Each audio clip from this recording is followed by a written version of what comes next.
Yo, what's going on, y'all? My name is Christopher Life Willars, social content creator. Yes, I reached 31 million people last year, but tonight I'm chatting with Staxx. Y'all know what it is, man. Make sure you get into this conversation. We're talking about some good stuff for real.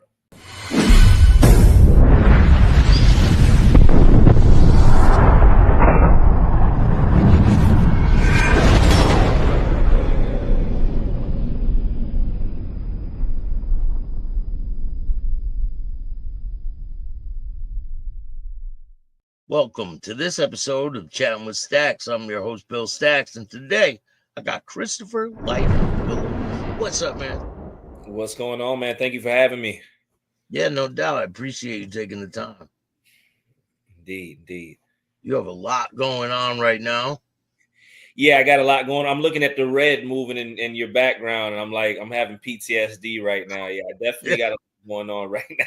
Yeah, I found you on TikTok. I've been watching you for a while. You've been to prison, and we're going to get into why you went and all that. But where were you born and raised? Man, I'm from Chicago, Illinois, man. I'm a Chicago kid, man. Like, die hard, everything. That's all I know. Yeah. What was your early life like? Early life was good, man. I mean, I was adopted, but man, adopted by a loving mother and father. Mexican father, black mother.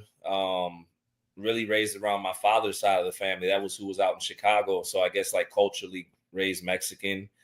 Things didn't work out with my parents, as I got older, not unlike so many others, And I like telling people how I came up before the prison because I wasn't a maniac. I wasn't a psycho. I had two parents that told me what to do. I had a father that played catch with me. But yeah, everything was good. When they did get the divorce, things started to go downhill a little bit financially.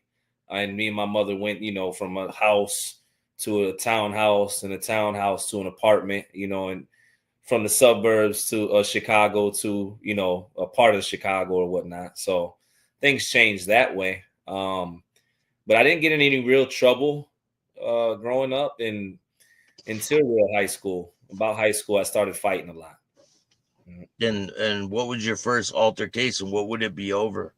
Man, my best friend at the time, Nicholas Elia, man, he had got hurt and he couldn't go to school. Like he got suspended. It was some BS, but he was a hellraiser himself.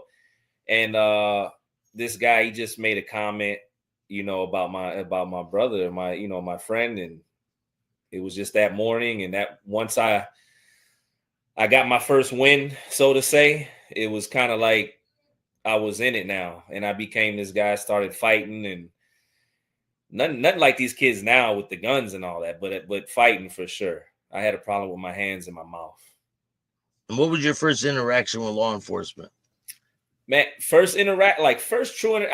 I like telling this part of the story. I'm not one of those guys that really talks about race because I got friends and all, and I grew up Italians, Greeks, Mexicans, black, all of us in the same neighborhood. But my first interaction was when it was a little bit after 4th of July, and some people were blowing off old fireworks, and I was walking through this apartment complex with my friends. It was dark, it was night or whatever. And all of my friends were a little bit lighter than me. It is what it is. And the cops ran down on us and ran past all of them and threw me on the ground. And, had the cross hands with the flashlight and the gun, like immediately. And I think at the time, the first time the cops pulled a gun on me for some fireworks that were going off, I was 14. And were you lighting the fireworks or? Oh, I was just walking. Oh, man. And it traumatized. And then I want to tell you, my second interaction was I was on my way back home. My girlfriend had picked me up, and the cop pulls us over. She's driving. It's like 6 a.m, 6:30. I had been drinking. She's like, "You gotta let me come pick you up there." And he pulls her over and says she ran a stop sign. She didn't run no stop sign. I have no reason as a 41-year-old man now to this day to change this part of the story.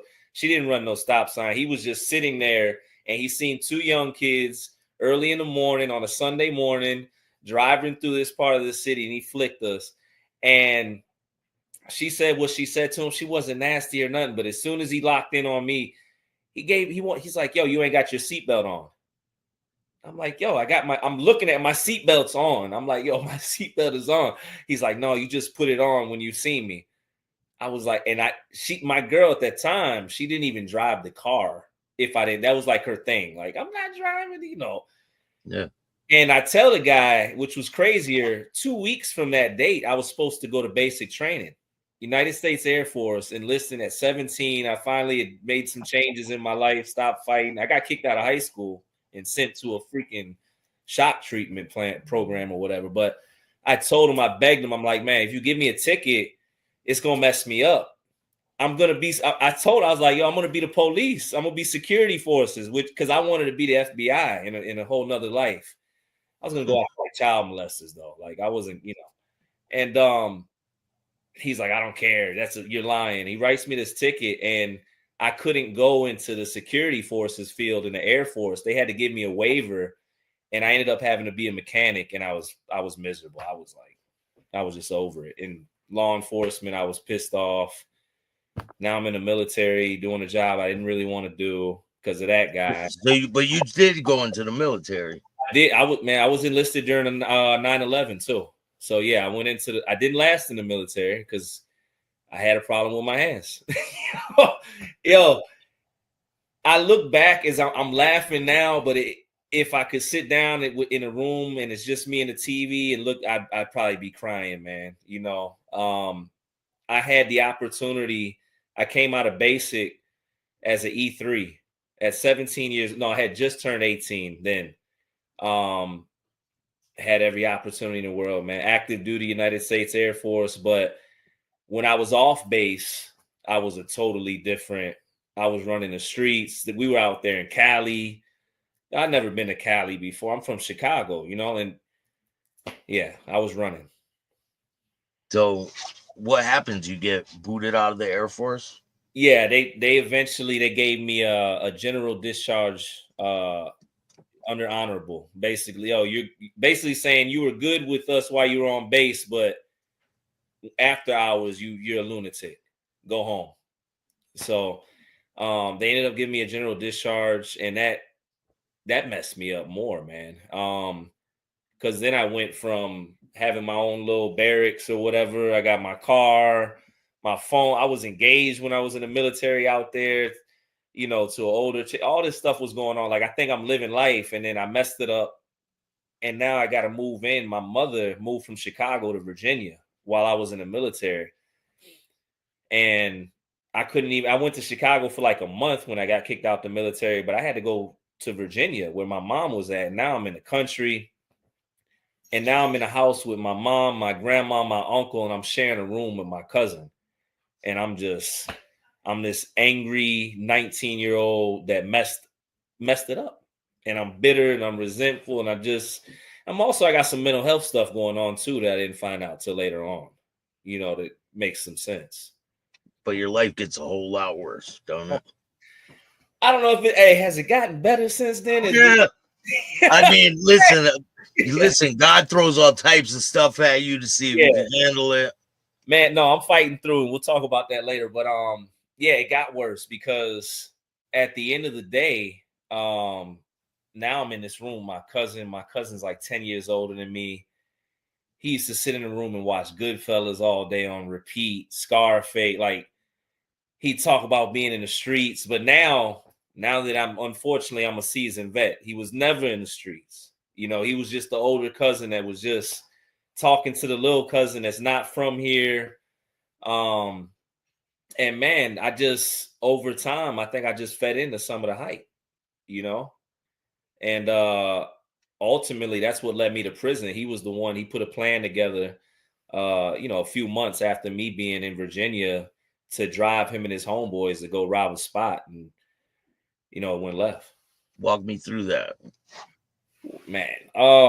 So it's funny. I was talking about this yesterday. I was facilitating a group and I was talking to these young men about this, but I'm in recovery now. I don't drink. That's the reason I don't drink. And part of the story that I talk about, that I call it drinking with the devil. And being in that room then with my grandmother at my grandmother's house, but sharing that room with my cousin, him being on that bunk right there, and I'm on this bunk right here, it was like a prelude of where I was headed, you know. And oftentimes when he would bring his BS or what, I wouldn't listen. He was a big cuz, but I was always hard. I was something different, right? And never fed into it. But what happened was he ended up moving out of my grandmother's house and he got an apartment across town. He had enough to get the apartment. The apartment was empty. He had a couple homeboys move in with him. They're trying to piece things together. And I would go over there to hang out because I don't have no outlets. I don't know anybody out here. I had a girlfriend, but when she was at work or whatever, school, blah, blah, blah, I'd go ahead and I'm at this spot if I'm not at work. And him and his homeboys one day, they just come there like, yo, we're going to be late for rent. And then my cousin, he doubled down. He was like, man, and I owe these people some money. They're going to mess me up. And that night, when they first brought it to me, I was like, they ain't got nothing to do with me. I ain't, whatever, boom. But I went to work the next day. I got off and I headed over to his apartment. And they had a bottle of Grey Goose vodka. And it was sitting on the table. And right when I walked, he said, hey, cuz, man, we ain't mean to scare y'all off yesterday. And he passes me the bottle. I'm like, man, it had been a long day at work. I worked at Walmart Tire and changing tires and oil all day. I cracked the bottle, had me a drink. And we're just standing there in a circle in the living room, smoking, drinking. He's talking. And because he always wanted to be the big shot. And the bottle's just going. And every time he's like, yeah, cuz when we gonna make that move? Now he's starting to talk that. The first 2 times I'm like, man, you tripping. Just like last night. I said, I'm about to bounce. But every time that bottle came around, the no became less. I became a little bit more brave. Now I'm like, man, you don't really want to do that. You know what I'm saying? You ain't. He's like, nah, we gonna go tonight. I was like, nah, man, you tripping. And I'm talking. So he goes into his bedroom. He comes back out and he pulls out a little pea shooter. Boop. He sits it on the table. He's like, you ain't even got to go. We're going to go in. Just drive us. Boom. That's it. Now you had a car. Yeah, I was the one. I had a truck. I had a Suzu Rodeo. Missed that truck, man. But I'm sitting there and I'm like, so I ain't got to go in. He's like, and it's a BB gun. It's like, it's not even a real gun. Look. And he holds it's a BB gun. So I'm drunk. I'm like, I ain't got to go in. They not going to tell on me. You know what I'm saying? And it's a BB gun. What's the worst that could happen? And he's telling me they ain't going to hurt nobody. So more or less, I fed into it. We'll just speed up. And we end up in the truck. And we're driving. It's an October night. It's rainy. It's dark. It's cold. And I remember at first, like the height was in the apartment. But as soon as I sat down in the truck, it was like all the liquor was gone. It was over with. But now I'm here. And I don't want to be the one that chickens out. Like I talk that trash in there. And that's always, my grandmother used to tell me, she said, well, I don't know what's wrong with you, but my biggest fear is that you don't have any fear at all. You don't get it. She used to tell me. But this time I was scared though. Like I felt it, but I didn't want to be the one that cowered. And that's what it was, And next thing I know, we're driving, we on the street. We made it out the apartment complex, make that first left. And I didn't even know where we were going. I just agreed to ride. You didn't know what place it was or anything. He told me, he's like, man, it depends. He's like, man, let me see what's going on. When we got in, he's like, man, I'm just going to tell you, come on. So he's just telling me left, right, go this. And finally, we pull up and it's like this old like country store. It's out in we're in Virginia. You know what I'm saying? There's houses around, but there's really no houses around. It's the stupidest place.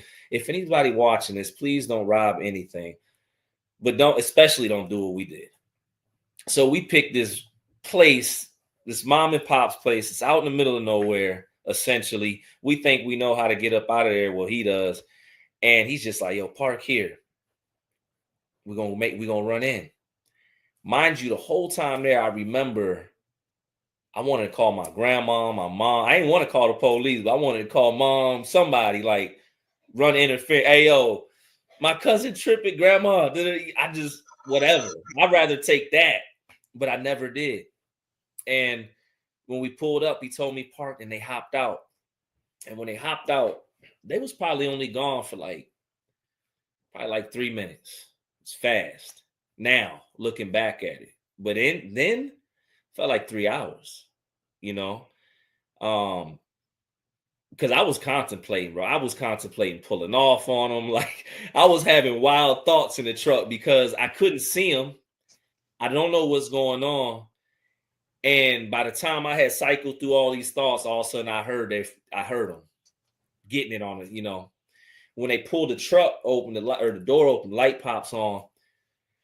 Cousin jumps in. I could see he drops money. One of his homeboys, future co-defendants, he's screaming out, yo, I dropped my bandana, you know, and I'm just driving. It's too late. And it's rain. So I'm like, man, maybe the rain washed off I'm already going into whatever. I'm just trying to figure out, like, we're going to be okay. I get us up out of there. Headlights off, almost run into somebody. I got to swerve. And I dropped him off. And I remember I headed back to my grandma's house and went and got in the room, locked the door of the bedroom, and didn't sleep. Like, I was up. Every light that moved, every cricket that chirped, like all of that. And matter of fact, it got so bad while I was still out there, I had to take Tylenol 3s at the time just to go to sleep. They didn't give you no money? Man, I got money. So the next day after work, I went over there because that was he was like, yo, meet me back after you go. Pull up, pulls the money bag out. We're all in the room. Now I know, fast forward, he done went in there, did what he did, and then split up. I'm not thinking. When he gives us the money, because somebody always asks, like, how much money did you get? It's like $400. $400. That's it. But he probably had a lot more. He just yeah, he definitely he had the bag, he had the money bag all night, you know. And I remember I said to him, I'm like, yo, that's messed up. I said, we just risk, you know what I'm saying? That's it. I'm talking to him. He's like, yo, it is what it is, cuz we can go on another one. I'm like, nah, I ain't messing with y'all. So we kind of got into a little exchange. And I remember for like the next 2 weeks, it was super like just paranoid feel. Like it was just, I was at work. I'm looking around, I'm thinking the cops are gonna come. I'm watching the news, all this. And the girl that I was dating, her father worked at the detention and diversion center, which means he worked for the sheriff's department. And it's Thanksgiving. Matt, this happened in October. Now it's Thanksgiving. And it's just me and him side by side. And he don't like me, but at the same time, he respect me. I took care of his stepdaughter, respected his wife, his family, like, and he said, hey, man, I'm going to grab some Hawaiian rolls and try to eat some food. He says, hey, he said, when they get you, I'm going to be the one that puts the cuffs on you. And then he walked off and he sat with the family. And I can't say in front of everybody, Are you thinking he knows? Well, I don't know. Now I'm trying to, in my mind, like maybe he's just trying to shake me up because he knows I smoke weed, like stuff like that. Maybe, you know what I'm saying? Yeah. Because he said some stuff like, but no. I'll fast forward. I'll tell you, that was the prelude too. So I pull up to my cousin's about 2 weeks later because I want to just know that everything's all right. When I pull up to my cousin's and I open the door, he's just pacing the apartment. He's like, yo, I was about to call you today. I was like, what's up? He was like, our two future co-defendants They left. And what happened was they had got scared and left after we divided the money and went down to Florida. They didn't have nowhere to go. So they got busted for loitering. But on their way to Florida, they had stuck up a couple other places. So when they got busted for sleeping outside of a Walmart in Florida, they got shook up. One of them got shook up and just started everything. They had stuck up a place in North Carolina, and they started talking about Virginia. So my cousin's freaking out because the detectives had called his phone and told him they were coming to get him. And even then, my cousin's like, but we gonna be all right. They don't even know about you. You was in the car. And I'm just like, I'm still trying to justify in my mind, like, yeah, he's right. They don't know about me. And I'm like, And about 2 days later, he took off. Now it's Christmas Eve. I'm just by myself out here in this cold world trying to figure it out. I don't know what's going on. Everybody's disappeared. I know they busted. He disappeared. I don't know what's going on. I'm still I'm praying I got through somehow. I'm just going to live this life and get the heck up out of VA somehow. And all of a sudden I get a knock on my door Christmas Eve on my grandmother's door. And it was two white dudes, older, like middle-aged white dudes. My grandmother was this mean-ass black lady that make white people walk to the back of the house. They not showing up out the blue just to be there, Yeah. And I opened the door anyways. Front door, boom. My grandmother's fussing. Who is that white man?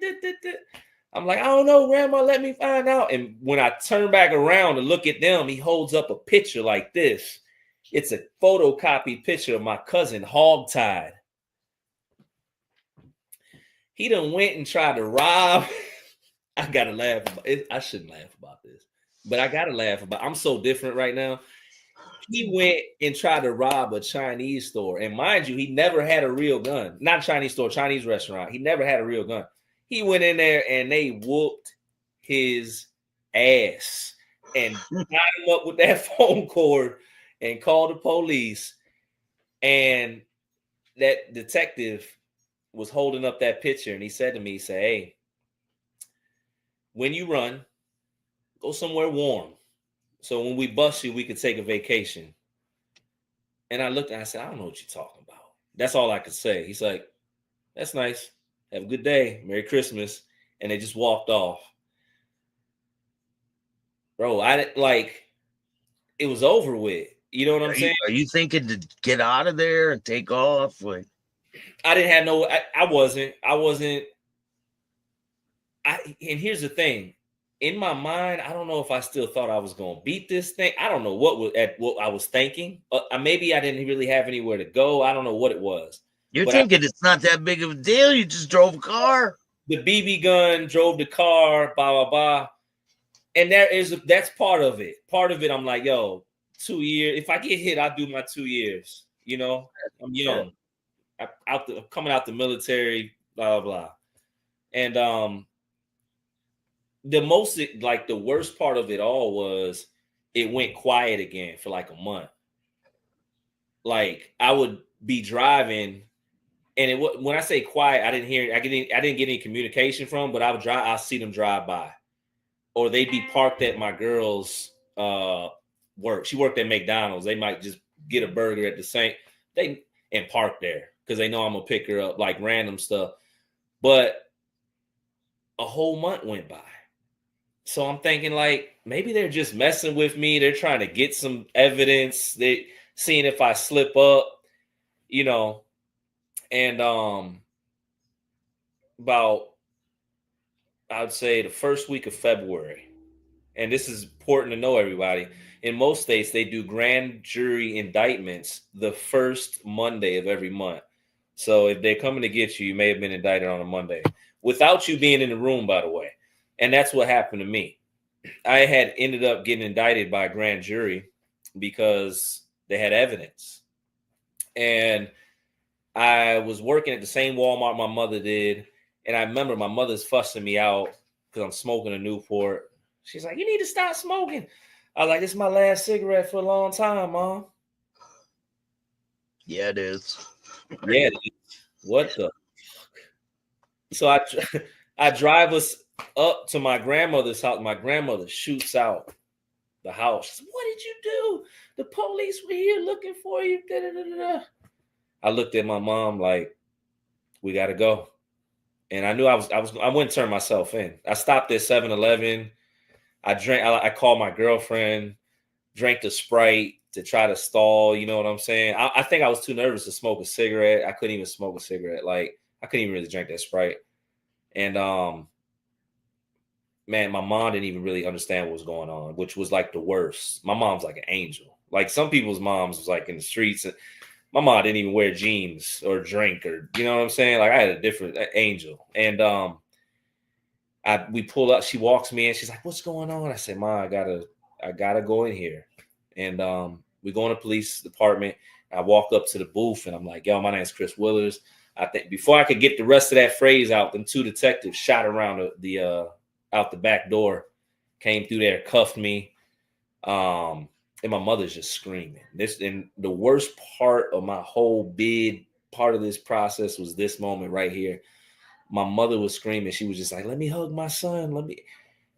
And I'm cuffed behind my back, you know, and finally the detectives did let her, you know, hug me, but I couldn't hug her back. And all the guys out there, man, don't break your mother's heart, man. Because she was going through real pain and I couldn't hug her. You know, I couldn't console her, you know, and I was the cause of it. And she was confused. And that was it, man. Next thing I know, they took me behind that wall and it was on. So how long do you spend in lockup while you're going to court? Oh, man. They didn't give me any bond. They ruled me a flight risk because I was from Chicago. And what happened was we're responsible. Our case is responsible for 2 cities in that area joining the first, or at the time, the first joint city gang task force. So we were high profile for that area. But what was going on was they were robbing other things when I wasn't around. And you know, when you're caught up in a wave, you're caught up in a wave. It don't matter if you rob one place, 2 places. If you're connected to guys and they got you for one, they're gonna assume you did 20. You know. So you're involved with one as the driver, but they're connecting you to a whole bunch of them. Yeah. So I walked in. Well, let me back it up really quick. So they took me behind the wall, and I got to tell this part of the story. It's so important. And the detectives are there. They sit me down in the room. They're like, look, we know you're the baby. You're the young one. Everybody's older than you. You're ex-military. All you got to do is sign this and go. You can go home right now. He's like, what time's your mom usually cook dinner? I was like, I don't know, probably like 6 or 7. You know, he's like, you sign this. We'll get you a taxi, or I'll take you. I'll drop you off right now. You'll be home for dinner. But when it's court time, you got to stand with us. And I looked at him. I was like, I don't know what you're talking about. And he paused. Both of them was there. And the other detective was just looking down like this. And the same one that was talking to me said, look, kid, I'm going to say it one more time. If you sign this and you agree to tell us what we need to know so we can send them up where they need to go, because those are the ones we want, you go home right now.